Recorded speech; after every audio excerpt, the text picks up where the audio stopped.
Hi, everybody. Welcome to my channel. My name is Jasmina from Jasmina Brozovic Astrology. And today I have a special guest. She is a faculty member of Kepler College, a practitioner, astrologer, a teacher, a Reiki master, and much, much more. And I had a pleasure to meet her in person at the Kepler Symposium just a couple of months ago. And I fell in love with her. So, Lori, welcome. And thank you so much for taking the time to share your knowledge here with us. Oh, Welcome, yeah, welcome. I'm thrilled to be here. It's so fun to see you again because it's been a couple months since the symposium, which was such a blast. Yes, it was really amazing and such a great energy and atmosphere, and we had so much fun and learned a lot. It was amazing. So Lori is here today to talk about her favorite astrology timing technique, Profections. And she was so kind and generous to offer her insights for all of you who are live with us.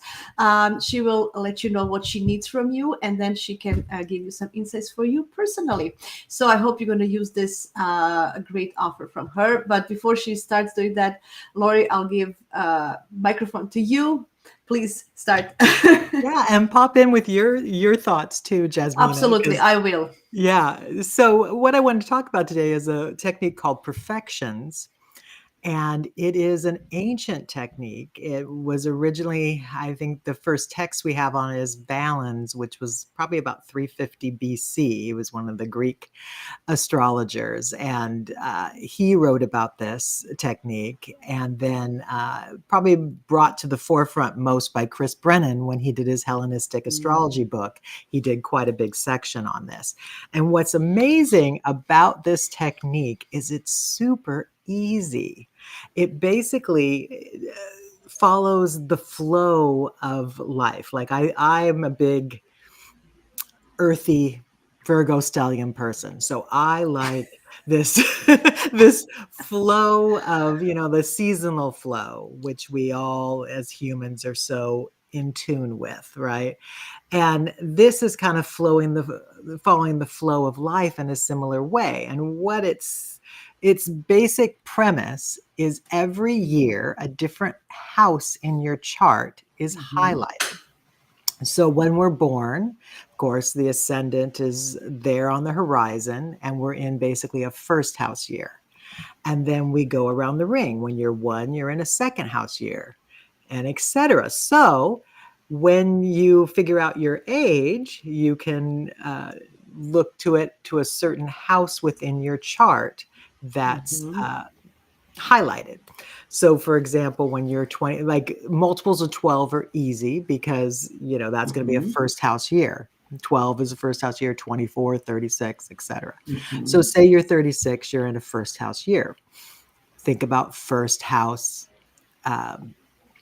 What happens in the first house? It's all about you, right? The first house is yourself. It's the one house that is us, where all the other houses are kind of what's happening to us, right? Yeah. So about your vitality, who you are, what you want to be. So when you're in a first house year, you're really kind of reinventing yourself.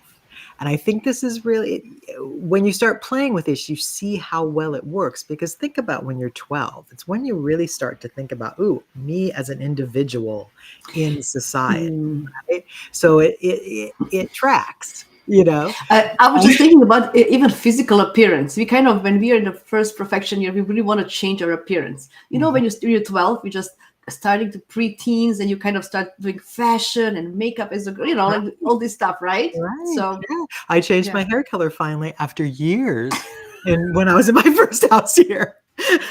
So There you it go. works, yeah.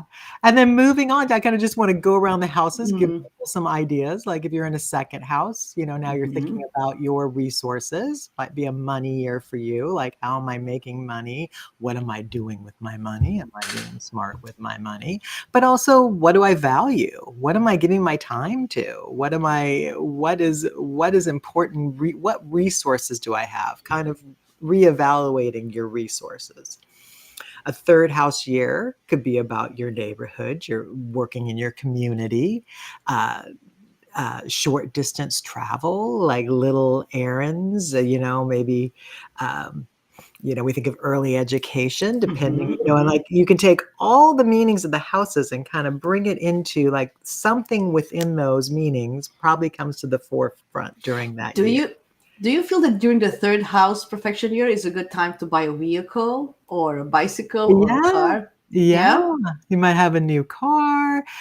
Something I thought about too is like, it's, communication, we put like periodicals and like things like that. So starting a blog, maybe if you don't have a blog, that might be a good year for that. Or, reaching out something in communication, it might be highlighted that year. Okay. Oh, let me see with Alexandra is here just to say hi. Hi, Alexandra. Hi, Jasmine and Lori. I finally made it live. I'm very interested in these topics. And she says, does this matter if you have a late degree rising sign? That's a good question. Yeah, that's a great question because this is an ancient technique. So it's very important that we use whole sign houses. Yeah. And I'm going to show you an example after we kind of go through the wheel to talk about it. Because, basically wherever your rising sign is, that's going to be the first house in whole sign, right? Because we put that rising sign as 0 degrees, that as the cusps, and then it goes around the wheel. So great question. Yes. Definitely use whole sign houses. Good. So continue just to kind of do around the wheel a little more. Yeah, I like it. House, home. A lot of people buy a home or move or redo their home, remodeling, but also about your roots. Like it can be when you're diving into your ancestry. If if you haven't, you might find a desire to find out more about where you come from and do a deep dive there. Fifth house is a great house. We all love the fifth house. Yes. Absolutely. And that's, of course, children, or children might come to the forefront. And it's, of course, the activities that lead to children, right? That's right. Romance and sexual fun and, how we play, like just like children. When we play, how do we create?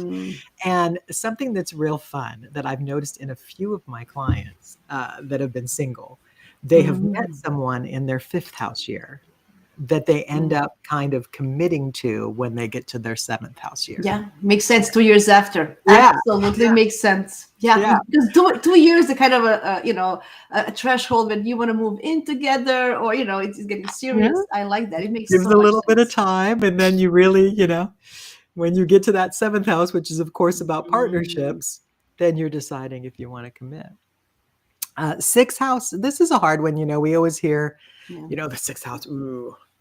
Not a good house, right? It's one of the ones that like, ooh, no, the sixth house. And it can be health, but like health in the sixth house is more like short-term illness. So maybe something comes up that brings your attention to things you need to change in your health routines for yourself. That could happen. Or you just get more focused on health, right? But it also is about the day-to-day grudge of work, right? Like the ancients put slaves under this house that people that just, the grind of work kind of thing, or maybe people that you supervise, there may be something going on there, or that comes to the forefront, or maybe you take over as a manager for the first time when you're in the sixth house. All these kind of things can happen. I always wonder, now that I have you, I'm going to ask you the same question. Do you feel that tenants are also the sixth house or no?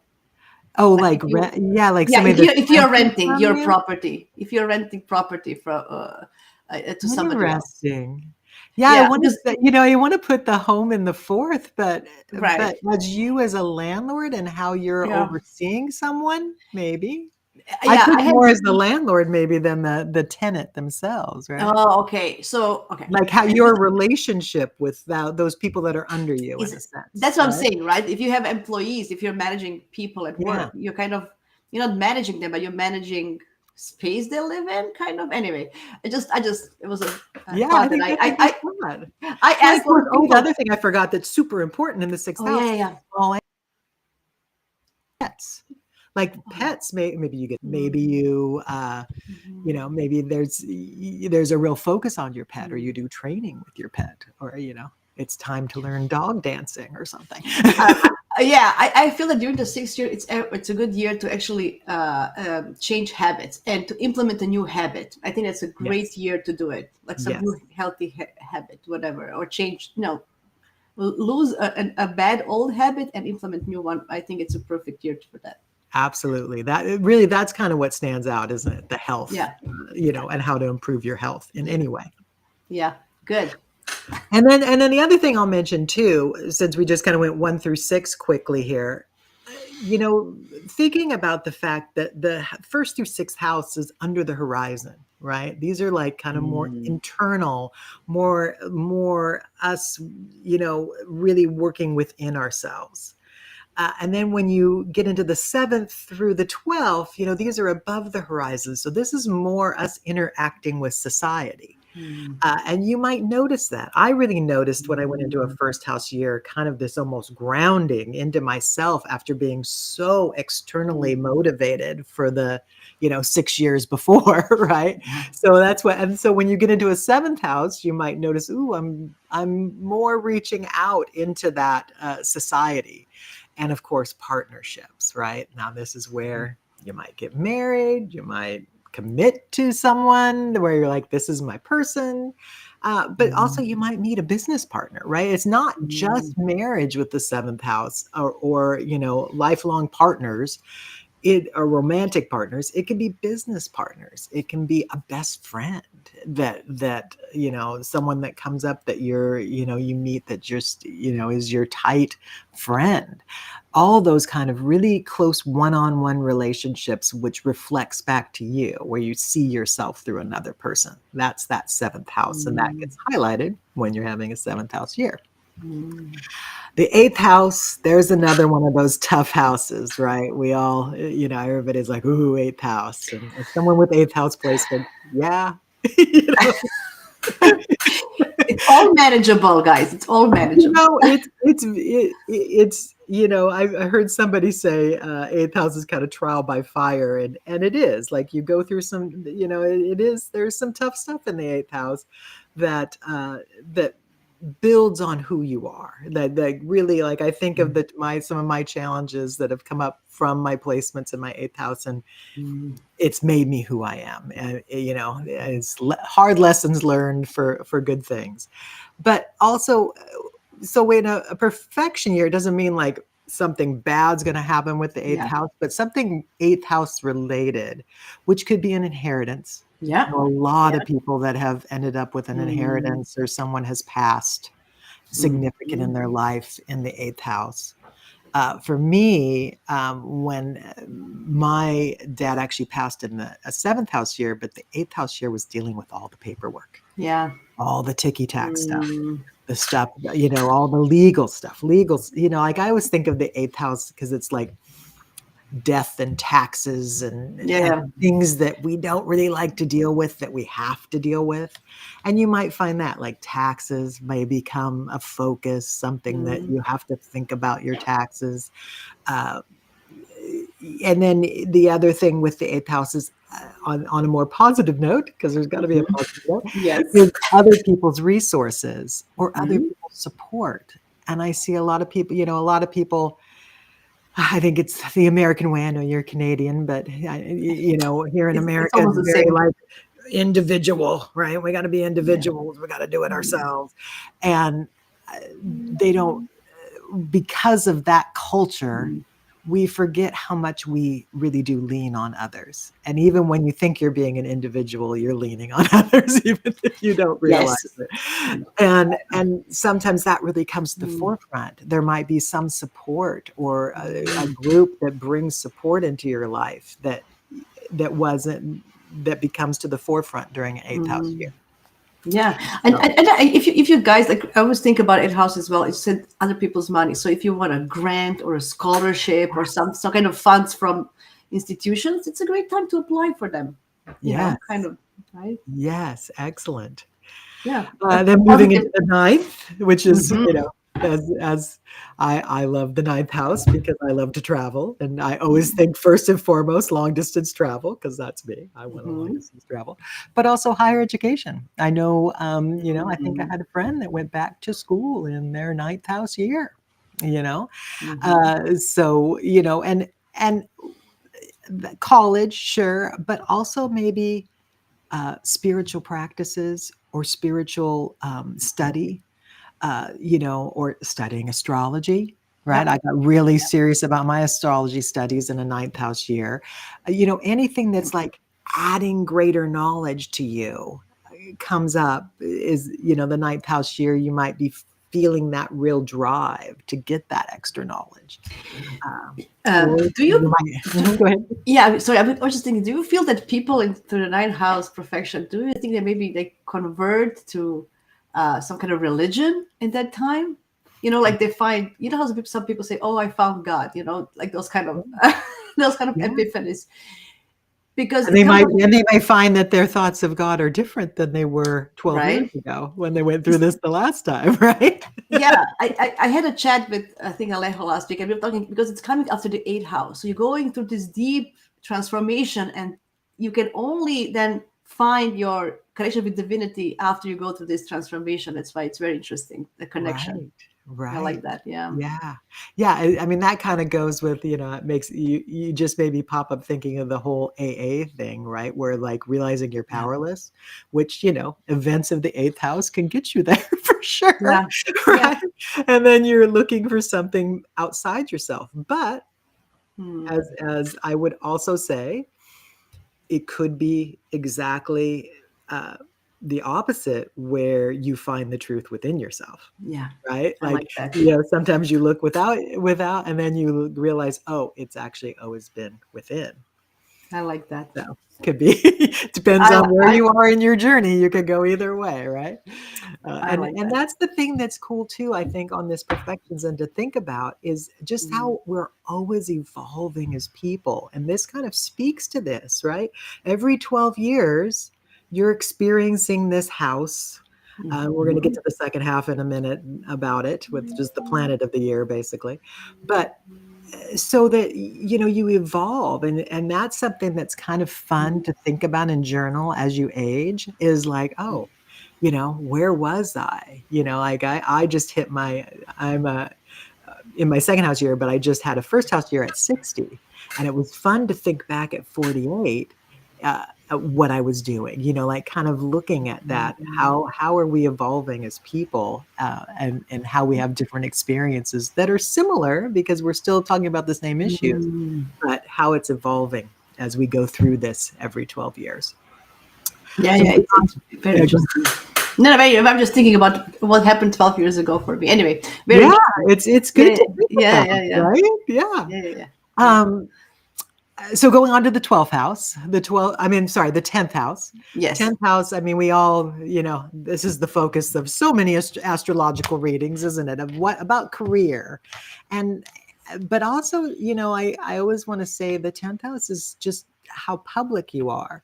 So not even necessarily career. We often put career, and rightly so, because it's what we're doing as society, but you might be somebody who does a lot of volunteer work, or and that's very Mm. 10th house, right? What you're known for in Yeah. society is that 10th house. And I actually retired in a 10th house year, and I thought, Mm. man, I don't know, like I'm supposed to be public, and it was and I actually had a reading with Robert Hand that year.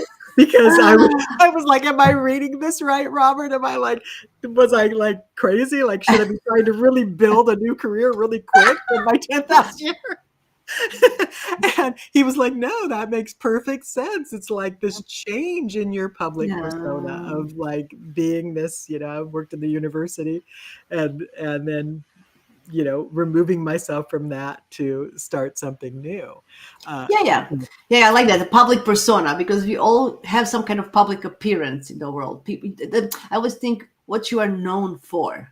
People know you for yes, this. That it doesn't have yes. to be just work, right? And changing that in the 10th house year, which is what Oh I yeah. did. I was very Oh yeah. much known for my work at the university. And then, oh, well, I'm going to be a professional astrologer now. quite a different change, especially when you've been working in a university. But that was fun. And you know, exactly, like, and thinking about that, and opportunities may come up that you don't expect in that 10th house year. I remember I had somebody coming into a 10th house year, and I said, well, are you thinking about changing jobs? There was other things in the chart. Of course, you're looking at everything. This is just one technique. And they were like, oh, no, I'm happy. And sure enough, by midway through their 10th year, they changed jobs. And then they, of course, like, how did you know? You know, but it's astrology. Yeah, I know. We know things. You can make these things up, guys. Trust me. And then 11th house is, you know, good. Our other favorite house, right? It's a great house. It's gifts. But what I really see is the social groups, and I see a lot of people changing social groups. I changed social. I became into the astrology world in my 11th house year, like really meeting everybody. I got really involved with Kepler Astrologers Toastmasters, which there is a Toastmaster club for astrologers. They'll just let everybody know, because it's super fun. You get to talk about it. But, you know, meeting new people, and people that, so, you know, you might find like, it's really a time to think about your social groups, and, you know, are they supporting you? Is this, you know, because you're kind of, now that you're starting to kind of wane towards that first house year, you're starting to kind of reinvent yourself. So, you know, are the people you're hanging out with the people that have similar missions to where you want to go? You're starting to think about this. And then when you get in that 12th house year, it's really, it's like going into the womb, right? Because this is where the 12th house, of course, was the womb. That's where we were before we were born on that ascendant moment. So what are you starting to, you know, cocoon and birth? What is going to be birthed in that first house year? And you may want to start to feel like wanting to pull back. But what's been interesting is I know a lot of people have found that they're really I was really busy in my 12th house year. And it was like all these things coming that were kind of opportunities for the rebirth of the first house year. So a little different than what you might expect when you normally read the 12th house. I think the perfection 12th house is a little different. Yeah. It can be a lot of things.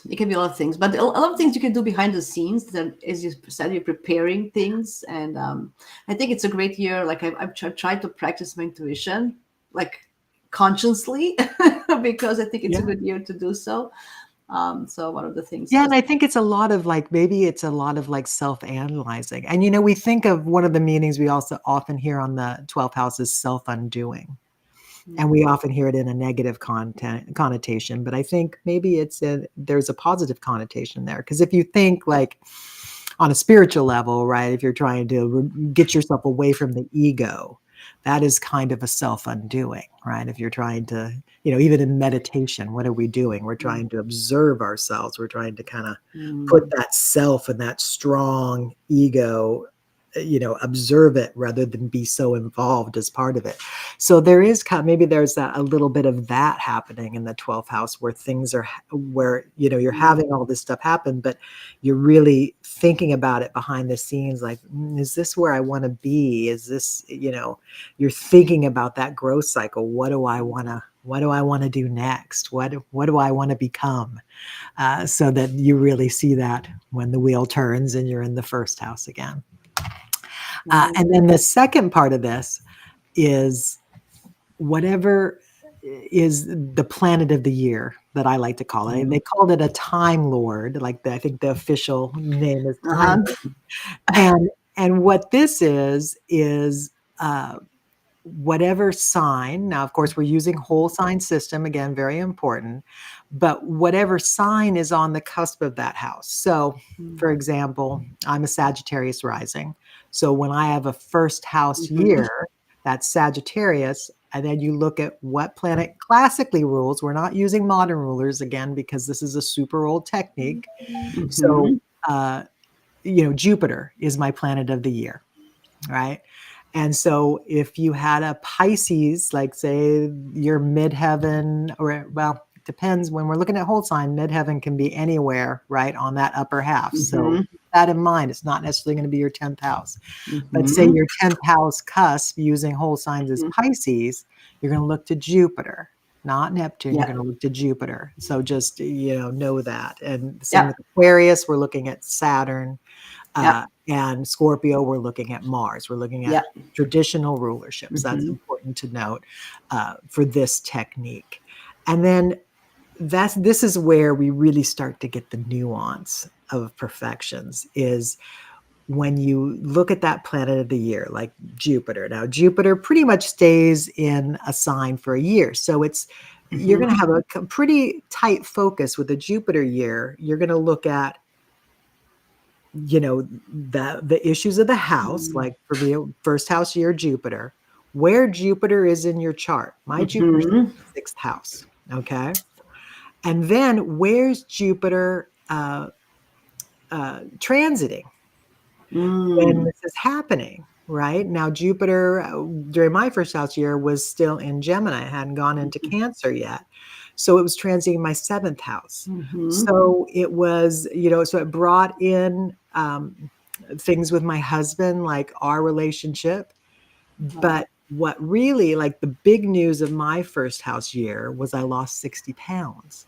I Okay. So love that. that sixth house coming into that first house, transforming my body, but because of a health concern.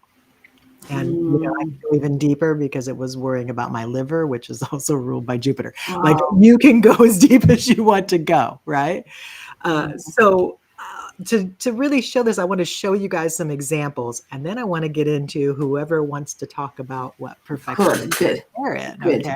Good. So let me This is wonderful, Laura. It's like I'm so happy. My Gemini, everything is just loving it. Well, I'm Virgo ruled too with that.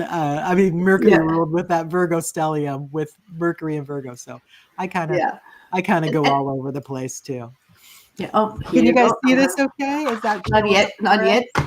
Not yet. I have to add it. Okay. Here it is. Yep. Okay, here we are. Yeah. So this is just kind of a ring around, like everybody can kind of look at this real closely and see your age, and it's going to tell you what house is the focus of this year. And like I said, it's in 12 in multiples of 12. So kind of what I do to quickly think about it is I think about the 12 multiples, and then I kind of count around depending on what somebody's age is. But this is just a little chart. If anybody wants to take a snapshot of it to have it, they can. And then I want to talk about, since we just had elections, and this was a big deal here in America, that Zohran Mamdani got elected the mayor of New York. And he's, not your traditional candidate by any way, shape, or form. So it was, and there was definitely, it was controversial, Controversial. Yes. as everything in America is these days, right? Oh boy. But I was just thinking about when we were getting ready to do this, I was thinking, what is something that's timely? And I looked at him and I went, oh my gosh, this is like a perfect example of perfection. So let's look at the rise of Mamdani. I'm probably saying his name wrong, so I apologize because I have Mercury retrograde, so I mispronounce everything, just so everybody knows. That's fine. I love it. That's fine. Okay. Mercury is in Sagittarius at the moment. Everything is forgiven. Right. And I'm going to get to that because it plays into this. Okay, so here we go with Mamdani. Now, where did he come from? Right? He was originally elected to the New York State Assembly, so this is basically his entry into politics on November 3rd, 2020. Okay, so this was shortly after his birthday. He's an October 18th birthday, and that's the other important point: is these change on your birthday, just like a solar return. I know Jasmina said she often puts these with solar returns, which is brilliant.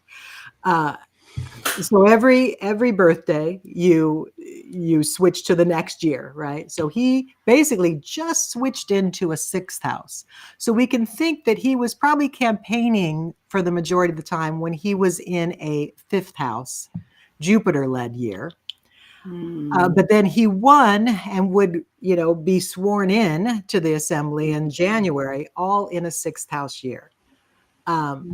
So his sixth house is Capricorn, so ruled by Saturn. So let's think about him. Like, I don't know a ton because I'm a Californian, not a New Yorker, but he's been very much in the little bit that I've seen about the working person, right? Like about the people that are just grinding it out.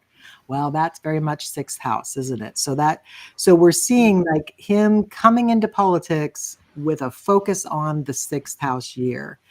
And you want to also look when you're looking at your year, what else is in there? Like, so he's got Uranus and Neptune, generational planets, and his north node. Now, isn't that interesting?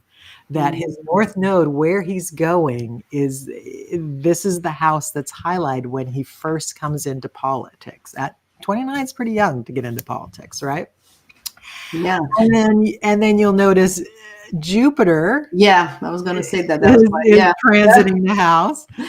But Saturn, which is the planet of the year, is in the sixth house. So now we have a double emphasis because Saturn has been transiting that sixth house and is solidly in there for this win.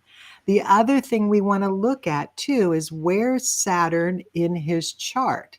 And we're seeing it here at 0 Libra and in the seventh house. So, the structure of relationships and how he's mirrored back to himself in one-on-one relationships, that really building something there. So like I said, I don't know his story, but I would guess that maybe somebody that was very close to him is what convinced him to go into this and to do this. And there was something with a one-on-one relationship, maybe him and his wife. Like, I'm not sure when I don't know when he did get married, but as I understand, they're very close, and he supports. I don't know if they were already married. Maybe it was a team decision. Him and his wife decided, like, okay, we're gonna. And it's interesting too. Like, you'll notice it's right on his descendant. Yeah. Like exactamundo. So that's very interesting. And I like that Saturn is on a world point, 0 degrees Libra. So that means it's like he was actually shown to the world. Like it was like when Saturn in a Saturn year. Yeah. Really. It's interesting, like his coming out. Now, I want to just show you because I hadn't seen, like, I just want you to notice that the north node that's transiting at this moment he got elected was in the 11th house. Because he gets elected to be like the election we just had. He's in an 11th house year, so I think that's interesting. It's almost like a foreshadowing of this is where he came into politics, and now I wouldn't have thought of that as a predictive technique, but maybe it's what I noticed in here. I was like, I got to look at that with other things. Maybe there is something there. I don't know. Needs to be researched. Another rabbit hole. Come on, Lori. Right? That's astrology. You have to love astrology. You're never bored ever. Oh. Okay, so let's look like. Okay, so here's when he announced his candidacy for mayor of New York. And again, what's interesting is he makes these moves like right after his birthday. So his birthday is October 18th, and it was. I wonder, does he use an astrologer? Maybe he does. Because he has, I know that his parents are Indian background, so they use astrology there. Anyway, I bet. And now he's probably looking at a Vedic chart then instead of or a Yotish instead of this. So, but it's pretty similar. They both work. So. No, but it's very similar for him because he has 0 degrees ascendant, so it's almost the same. Yeah. Right. Anyway. Yeah. Interesting. Yeah. Okay, so when he announced his candidate, 33 years old, he had just entered a 10th house. So there's that 10th house. And like he got to the 10th house, he's like, I'm gonna give a shot at mayor, right? And now we're in a Venus year, right? Because it's Taurus on the 10th house. So Venus is the planet of the year. And what you're going to notice, what I've noticed, is when we've got a faster moving planet as planet of the year, more areas of our life are affected because, we're looking at both where our natal planet, what's in the house that is highlighted, the 10th house, where the natal, so his natal Venus is conjunct Jupiter in the second house in Virgo. So there's a perfecting quality there to that Venus. I want to make things better. And then Venus at this point is transiting his fifth house. Yeah. And of course, now Venus is going to move, and it's going to be in the sixth house. It's going to move through most of the houses. If not, I think actually it probably, unless it goes retrograde, it pretty much goes through all the houses in a year. So you're going to see like it's a more things I think come up when you have a faster moving planet as your planet of the year than if you have a Saturn or a Jupiter, right? That's pretty much in the same sign. The whole, it's going to be in that house it's transiting for most of the year. Maybe it changes the house. Are you familiar with monthly profections as well? Yeah, like you can, you can track even deeper. Yeah, even deeper. Like first month from birthday would be 10 house, and then 11. Anyway. So yeah, I know it's another layer, but it's another layer. Which I figured we'd stick with the simple for today. No, it's simple. Yeah, but it's good because this was just first month after her birthday, so it's still the 10th house. Yeah. So it's very focused. And what I think is interesting here is, so Venus is highlighted. And like I said, so resources. And I mean, I don't know much about him, but I know he's been very the working man, the affordability of people in New York. And I think one of the big things that I at least heard is going for free childcare for workers in New York. And we're seeing this when he announces his candidate, we're seeing this Venus in the fifth house of children. It's interesting. Very interesting. Very interesting. And so then we come to the primary, which he was against Cuomo for the Democratic nomination for mayor. And so he's still in a 10th house year for this. But notice where Venus is transiting now. Now we've got Venus in his 10th house. So, I mean, she's bringing her blessings, and, it's in a trine, it's a wide trine to his natal Venus, but, Venus moves pretty quickly. So coming into this primary, there was an exact trine in Earth, and Venus in rulership, very strong Venus. So, this went his way, right?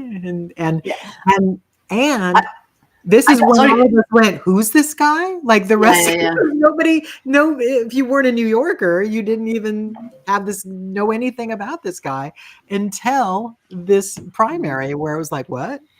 We have, it's interesting. I was just quickly calculating in a Professional month, it's the fifth house. And Venus was there when it started this. So anyway, there it is. Anyway. Yeah. Excellent. Excellent. Okay, so very cool. Very cool. And then we'll look real quickly at him winning the election this last Tuesday. And now this I find interesting because he just had a birthday again, so he's moved into an 11th house year. He's moved into a Mercury year, and look at Uranus right there. I mean, it's about to go back into Taurus, but it's in that 11th, and this was, I mean, nationwide, everybody was kind of amazed that he won so significantly because he's kind of an outsider, right? He's not the usual player in our political system. And I'll leave my opinion out of that and just say, let's just look at the phenomenon, right? Yeah, but look at Mercury is now in the fifth house. That's exactly that, and free childcare, and at least what I'm hearing, he also was for free city buses, and now we can see that Venus, right before the election and probably right before his birthday, was sitting here in rulership in the third house. So there's your, transportation. Um, I like but that. then, looking at more affordability. So we're seeing I'm sorry, where's his? His name I'm like, I gotta get to Mercury. Yeah. I almost lost my train of thought. Mercury in the fourth. Oh yeah. And he's talking about affordable housing, rent control, Yes. more housing for lower income people. And here we see the shift, right, to this Mercury issues. And like you said, Mercury in the fifth. And what also is really interesting is Mercury's in this fiery sign of Sagittarius for him winning, right? And we know Mercury is in detriment here, right? This is not Mercury's place that it likes to be. And I just saw an article this morning from Van Jones at CNN saying, and like I said, I'm not a New Yorker. I didn't listen to the speeches, but apparently the speech he gave as a victory speech was really fiery and kind of unlike what people are used to from him. Because I guess he's usually pretty, well, it's been a Venus year. He's come off very Libra, right? Like very balanced and very calm. And so I think we saw on that, that victory speech, we're seeing that fiery Mercury. Which is, and there was some misunderstood of his message because it's in Sagittarius. Yeah, but I'm thinking he has natally Mars-Mercury conjunctions, and it was in the sky during his win. So this conjunctions, it's very emphasized on his election. So he's gonna speak up, like Mars, his action. He will say what he wants to say. Definitely. I mean, he did. It's really very interesting. Yeah, for sure. That Mercury is looking to that Mars, being that Mars is in rulership. He has an interesting chart. Just all these 0 points is fascinating. I know. Yeah, I know. But that gives you kind of an idea of, how you can work with this. And I can stop sharing so we can just do people's charts now. So before you start talking, what do you need from people so they can type in? So, this is the great thing. All I need is how old you are and what your rising sign is. There you go, guys. You heard it. So, Alexandra, if you're still here, or if anybody wants, rising sign and how old are you? That's it. Okay, continue, please. But what I was going to say, the other thing I think with Profections that I really, I've kind of mentioned about, but what I really see is it's such a great opportunity for long-term planning. Like if you know this system, then you can really think, like, oh, I'm thinking about, buying a house. Well, maybe you're in your second house year and you're thinking about how am I going to afford that? I'm going to get my finances in order so that by the fourth house year, when, I know the energy is right for me, then I might, and like I was saying, people like fifth house, maybe meeting someone and or even getting married in the seventh house year. I love how it goes. I love how the circle goes. Prepare the money, buy a house, meet somebody, then get married. If it's 2 years apart, like it makes so much sense. Well, and that's where we always talk about go with the flow, like, and a lot of what people come to us as astrologers is to figure out where the energy is. And quite often, I don't know about you, Jasmina, but a lot of people will come when they're going through a lot to know when it's going to end. Yes. One of the great things about astrology is it's going to, because everything comes to an end, right? And you can see where that energy is going to start to shift. Yeah.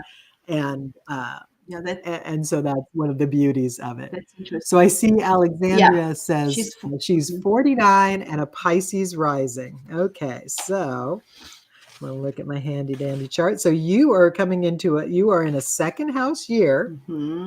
And let's see, this would be a Mars year for you because Aries would be on the cusp of that second house with a Pisces ascendant. So thinking about, ways to take action with your finances, with your resources. Mars, right. And what's interesting with this is, we've just had Mars go into Sagittarius. And so Mars is just gone into your 10th house. So maybe there's something happen with career, some actions you can take there. Um, maybe, I'm always hesitant to say change jobs, but maybe an opportunity comes up while Mars is transiting that will lead to more money. And then I don't know where your natal Mars is. That's something you can look at, because know that the issues of that house is going to come in as well. Something I also notice about Mars years is you feel really kind of pushed. Mars is aggressive action. And so if it's, like maybe there's things with your finances that you've been ignoring and not wanting to deal with, and you're going to deal with them this year because Mars is going to be there like, let's get this done. And then I like to look at what's going to happen on the birthday, because I don't know where you're at in your birthday. I know I know Alexandra. She's one of my friends. So she is a Capricorn. She has natal Mars.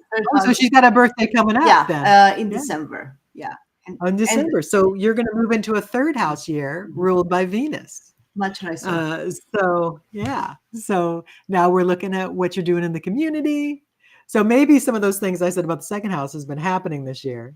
And now you're moving into what am I doing in the community? Thinking about your day-to-day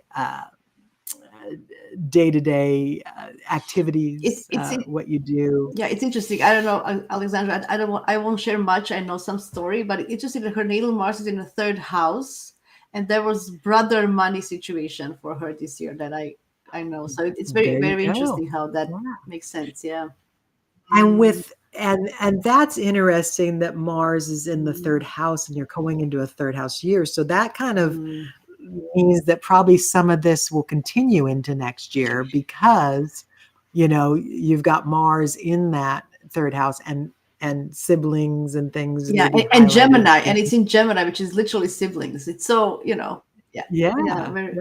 but Venus ruling, so we like Venus. I mean, Venus will be, it's in Scorpio now, but it'll be moving into Sagittarius, probably closer to the birthday. And so, and that's Venus going through your 10th house too, kind of so we're seeing like what you're doing in public coming up again, shortly after your birthday, probably. Yeah, very good. Well, that's a nice story. That's so nice. I don't know. I don't see anybody else. If anybody else is there. If not, I'm going to use Lori a little bit for me, because and then let's talk about yours. And then we can finish up. So I have in the 12th house. I'm 47. 12th house, and ruled by Sun, and my Sun is in Gemini. So if you're going to use the whole sign, then my Sun is in the 10th. Let's use the whole sign. So my Sun is in the 10th there. Okay. Because your Sun's in, what you said, in Gemini? Yes. Yeah. So I'm a Virgo rising. Sorry, Virgo rising, 12th house, ruled by Sun. Sun is in Gemini in the 10th in the whole sign. For you. So you're building on your public, and it's true. Like, I think that fits for you, because you've got this cool YouTube channel. You've been out there meeting all of us at the conferences. Yes. I know you're going to go to UAC, right? Yes. And and I was actually accepted as a volunteer, so I'm going to be volunteering at UAC for their social media. So I'm excited. And that'll be a 1st house year for you. Yes. That's going to be launching. Yeah, you'll meet so many important people. I'm already So I know so a lot of things that happened this year that is kind of helping me for next year, which that's what I really noticed with the 12th house, is it feels like a preparation year where you're really like kind of building and testing what you're thinking you may want to become in the 1st house year. And then Sun years, I think, really connect you with the flow, because of course the Sun's going through a sign every month, and when we're talking about the Sun and we're being affected by the light, we're really seeing those seasonal qualities coming through. So, because of course, It's very interesting. what you got the sun in your third house now. So, Yeah, but it's coming into fourth, and my yes. dad is having some health issues, and he is in the sixth house perfection year at the moment. So Ah, there's a connection. If I always like to look at the patterns, and with the people who you yeah. live in or in your lives, and then you just look how where they fall in your chart and where you fall in there, and see that what's happening. That's always a nice Yeah. exercise to And do. I think and I think you really notice it with Mm, where the planet of the year is transiting. yeah. Because of course this is more fluid, at least with the faster planets. Hmm. Uh, and it's kind of bringing in current issues like where like you said, like your focus come, Sagittarius season when the sun moves into Sagittarius, maybe more on dad for that month. And of course, the holidays, of course, it's about family. Like Yeah. that just kind of But connects, it's right? interesting that now that the sun was in the third house, so UAC volunteering happened just last month.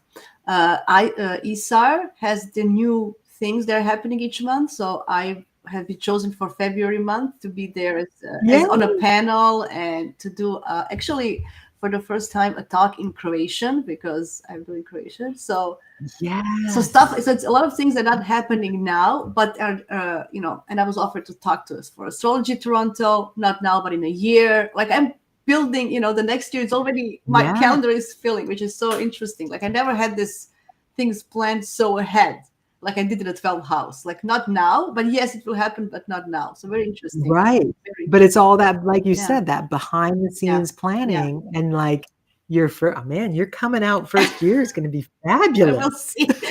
But maybe should I change my hair, hair color? Because I have the same color my entire life. I never. You know, That's your call, girl, because I don't know, but change your hair, change your Yeah, life, I right? That's love what it. Coco Chanel said. Virgo risings, they don't change hair colors. They just don't. Well, yeah.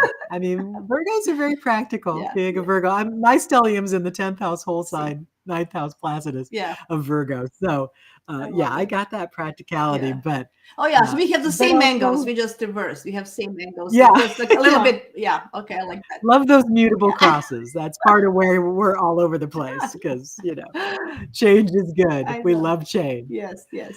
Uh, Well, but that's fantastic. Seeing you've got all these wonderful things lined up for your first house year yeah. that will just, But it yeah, did so my dad, which will lead to money in your second house year. That's how I look at it. yes. And it's working out that way. I Right. mean, it's been kind of funny. When I started, like I said, Mm, I started reading in 2019 and then got real serious in 2021 when I retired. And I've been building, and it's funny, yeah. it's like this year I'm really starting to see financially the Mhm. business start Yeah. to win. Mhm. So It there you takes go. 4 or 5. Yeah, it takes 4 or 5 years of actually work It and does, to, and I kind of knew that, yeah. and that's where I say with long-term planning.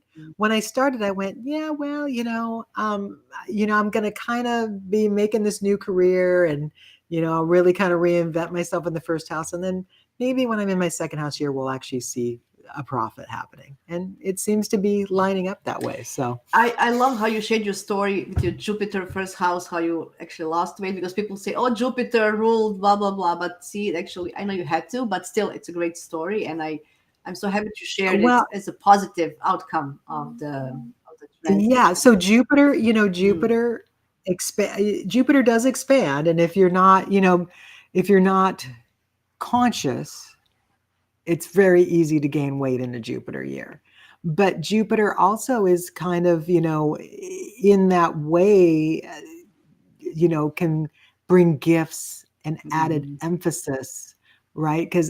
And I think this is one of the things with Jupiter, and it's also kind of like that higher knowledge. Like, so often we see just Jupiter and expansion, which is simple. Yeah, it's the biggest planet out there, but it's also trying to in its higher level managing growth, right? We all know we can't grow forever. Of course, Saturn is the true boundaries, but Jupiter in that higher knowledge level is like, making sense of the growth and controlling it in a sense. So it's not always, it is expansion, but it can be controlled expansion, and it could Absolutely. be expansion of, like for me, expansions of healthy habits Right? instead of, just eating more. No, but it was still a big thing, like Jupiterian. You lost a lot of weight, It's a big, I right? mean, I lost 60 pounds. That's a lot. Right? That's Yeah. so Yeah. Jupiterian. It's not like, oh, it was a huge big. So whatever Jupiter does, it does it in a big way. Like you can, so is it good Exactly. or bad? It Yeah. doesn't have to be Yeah. always everything. I love that. Yeah. So, it's remembering that higher and lower, there's kind of a higher path and a lower path. Lower tends to be more unconscious, where we're not really, where we're just letting ourselves go with the flow sometimes without thinking about it. It can be really easy to, overindulge. Yeah. Well, But I'm a foodie. I yeah, me understand. too. I understand. Yeah, Me too. we both have Venuses in Cancer, right? Yes. Yeah, that's why. Yeah, I know we talked about it when we met. Yes, yeah, that's the. Yeah. We bonded over Venus in Cancer. Yes. This is nice dessert. Looking to a moon in Taurus for me. So Yeah, it's all about the luxuries, honey. yeah. Totally. I love that. Thank you, Lori, so much. This was amazing, Yes. amazing, Thank you. and I really, really enjoy this. And I really am happy that I met you and that you did. Anyway, and I hope to see you Yes, soon I'm somewhere looking else. forward to Yeah. seeing all the fun things from you. And I'll just say, for anyone who wants to follow me, my Yes, moniker yes. is Mama Loveshine. I'm Mhm. Mama Loveshine because I am a Sagittarius rising. I love And that. this was a nickname my kids gave me because I'm always putting a happy Jupiterian spin on things. So Mama Loveshine on all the social medias, and mamaloveshine.com is my website. And I do a Substack, a free one, that is on the new and full moon. I write up what's happening, and you can follow that at mamaloveshine.substack.com. Excellent. Everything is in the description below, guys, so you can click. And also, before we leave, tell us what are you currently doing, offering, and tell us so more. I do have. Yeah, so I do a lot of reading. I mean, a lot of one-on-one readings, and the year ahead. I do a lot of relationship readings. I do a lot of couples, and I prefer, and for the most part, get both couples coming to me when you do a couples reading. If you want to do a couple reading, where we're looking at both your charts in composite and Davidson and all the different ways. I like both people to be there. So we have it's, kind of like a relationship session. So I do a lot of those. I've been married for 30 plus years. Wow. So, Congrats. Nobody's been married that long without going through some stuff. So, so I bring a little bit of history to that. And then I teach at Kepler College. I teach their second fundamentals class, keplercollege.org. If you're interested in studying astrology seriously, I think it's the best program. I hold a professional degree from them. It's a wonderful place to really dig deep and get a full breadth of astrological knowledge. I'd recommend you start with 101. You can test out of 101 if you have a lot of knowledge and go into my class 102. And I teach it 3 times a year. The next session will start in early January. And we cover things like interceptions, the helmsman technique. We talk about moon phases and lunar nodes. We talk about planetary condition in there, and we talk about aspect configurations. Wow. So that's through Kepler College. And then I do a lot of stuff locally. I'm involved with the Central Coast Goddess Temple. And, so you're in California, right? So if anybody's in California, I'm on the Central Coast of California. Okay. And cool. So I do in-person and Zoom readings with people, and I love it. That's my story. Yeah. No, I although I'm not a Kepler student, I can highly recommend Kepler. Lovely people. I met most of them, I think, at the symposium, and great program. Guys, your YouTube channel is full of amazing stuff as well. And Colin is just a Yeah. great host. So Yeah. check the YouTube channel of Kepler as well. And then don't forget to follow Lori. And thank you again very much. This was really inspirational, insightful, and helpful for many of us. Yeah. Thank you very Thanks for much. having me on. No, I love I it. hope to see you soon, Jasmina. Of course we will, somewhere in the space, real or virtual. Bye, Somewhere, everybody. yeah. Thanks for being